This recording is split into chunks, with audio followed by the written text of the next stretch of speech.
आपण बघत आहात धुमाकूळ महाराष्ट्र न्यूज, मराठी बातमी आपल्या हक्काची। दिव्यांग मतदारांचे मतदान सुरू। बोरी प्रतिनिधी संतोष तायडे। जिंतूर तालुक्यातील बोरी शहरात वय वर्ष 85+ व दिव्यांग मतदारांचे मतदान। जिंतूर तालुक्यातील बोरी शहरात दिनांक 20 एप्रिल 2024 रोजी वय वर्ष 85+ व दिव्यांग मतदारांचे मतदान गुप्त मतदान पद्धतीने नोंदवून घेण्यात आले। पथक प्रमुख श्री कोकरे व श्री बोरकर यांचे मतनोंदणी पथक व मतपेटी व तसेच मतनोंदणी प्रक्रियेस आवश्यक असलेल्या सर्व कागदपत्रांसहित सकाळी 9 वाजताच बोरी शहरात दाखल झाले।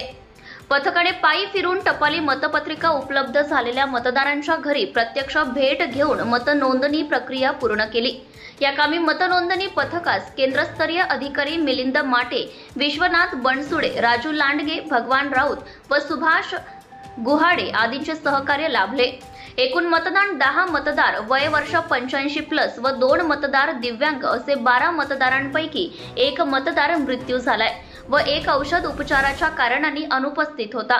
अनुपस्थित असलेल्या मतदाराचे मतनोंदणी करून घेण्याकरिता मतनोंदणी पथक उद्या दिनांक 21 एप्रिल 2024 रोजी अनुपस्थित मतदाराच्या घरी प्रत्यक्ष भेट देऊन मतनोंदणी करणार आहे असे सांगण्यात आले असून एकूण मतदान 10 मतदार व वय वर्ष 85+ व 2 मतदार दिव्यांग असे 12 मतदारांपैकी 1 मतदार याचा मृत्यू झालाय व 1 औषध उपचाराच्या कारणाने अनुपस्थित होता। धुमाकूळ महाराष्ट्र न्यूज साठी बोरीवरून प्रतिनिधी संतोष तायडे, बोरीकर।